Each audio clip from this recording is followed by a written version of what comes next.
Kaya siguro ito rin dapat tignan mo, Secretary Vince Dizon. Aris number 5, Val Gonzalez, please come in. Val, kumusta ang best friend mo?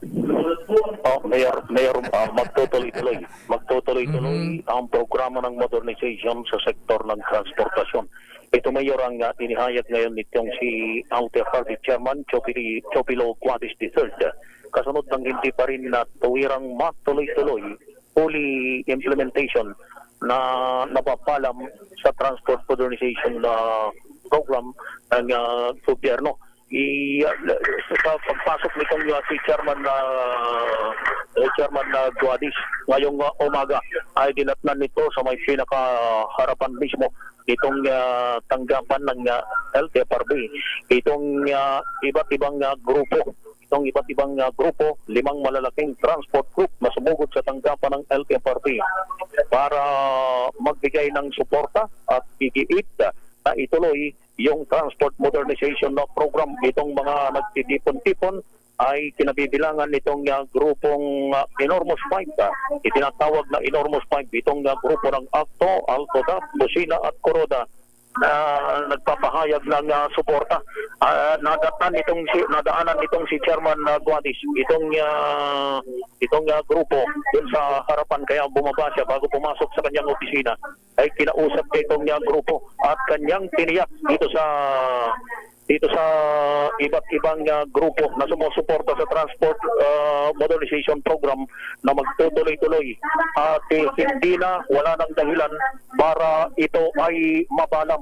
At itong si Chairman Guadis ay kasama ngayon itong iba't ibang mga transport group na nandito sa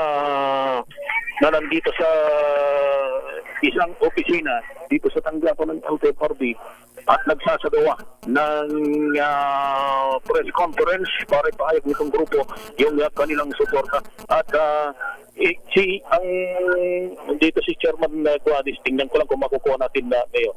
Tingnan ko lang kung makukuha si Chairman Guadis. Eto, narapitan ko lang. Chairman, mawalang galang na tayo kay Mayor Deo Macalma sa DCRH. Opo, yung tinitiyak ninyo kanina dito sa mga grupo na nagpapahayag ng suporta sa transport modernization ay magtutuloy-tuloy. Pati i-expound na po ito, Chairman.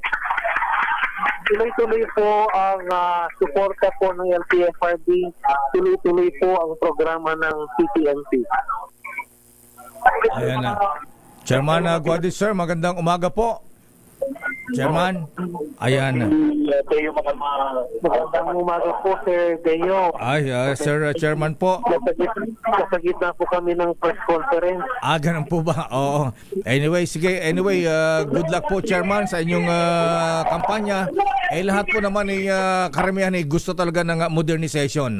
Kaya lang siguro, sabi nga po namin, dapat suportahan din natin local industry at yung naman huwag masyado mahirapan yung mga drivers natin sa pagkuha ng mga sasakyan na moderno para panghanap buhay, Chairman, sir. Chairman, nagbibigyo. Okay. Okay, Val, alam natin na busy si Chairman. Pero sinong grupo, kasi hati ang mga jeepney drivers sinong grupo ang sumusuporta dito sa Transport Modernization Program? Itong tinatawag nilang Enormous 5 pa. Ito'y kinabibilangan ng grupong Pasang Masdan, Obet Martin, ang akto na pinamumunuan ngayon ng asawa nitong si Efren Diluna na nasa makabilang buhay na ang grupong Altodap na isa rin sa malaking grupo, transport group, ang Busina at yung Kuroda. Isang grupo ito, asosasyon ng iba't ibang mga kooperatiba. Iba't ibang mga kooperatiba. Hindi mo nabanggit yung LTAP ni Lando Marquez, hindi ba kasama dyan? Hindi, wala rito si Kalando. Wala si Kalando, hindi siya kasama rito sa 5 grupo na ito ng transport group na nagpahayag ng suporta sa transport modernization na program. Itong magpapahayag lang itong si Chairman Guadis, pakinggan lang natin na ngayon.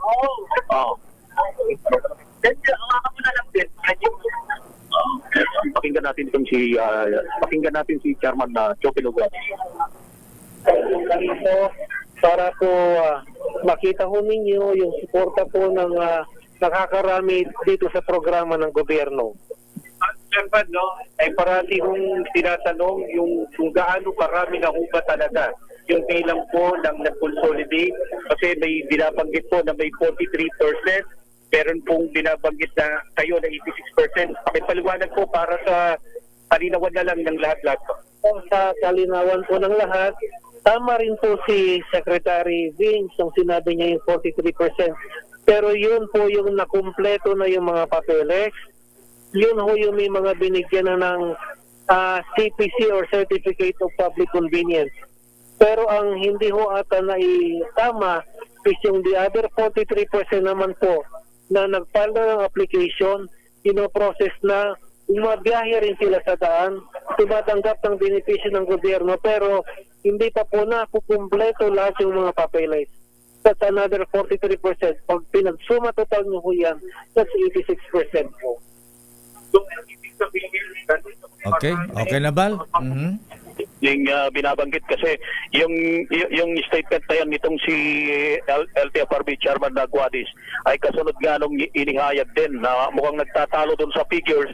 May binabanggit na 86% na ang LTFRB na nag-consolidate, pero yung 43% naman na binabanggit ni Transportation Secretary Vince Dizon, yun pala ay yung kompleto na yung papel, pero sa kabuuan ng nag-consolidate ay 86% at tinatapos pa yung papeles ng iba pa. Val, dyan sa transport modernization, kasama pa rin ba dyan yung importation ng mga sasakyan na galing China na napakamahal?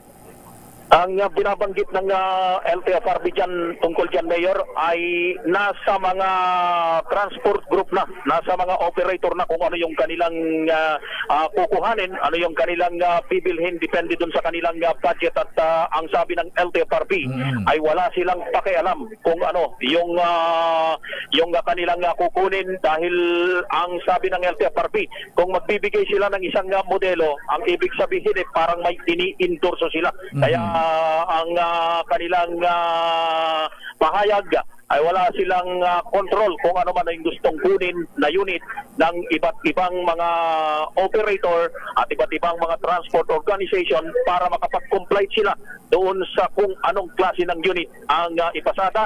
Basta't yun ay sumusunod doon sa mga pamantayan na dapat sundin doon sa safety at kaginhawaan ng mga pasahero. Okay nga, Rod. Maraming salamat, Val. Wala rito sa tanggapan ng LTFRB sa Quezon City. Ako si Val Gonzales, DZRH, una sa Pilipinas, una sa Pilipino.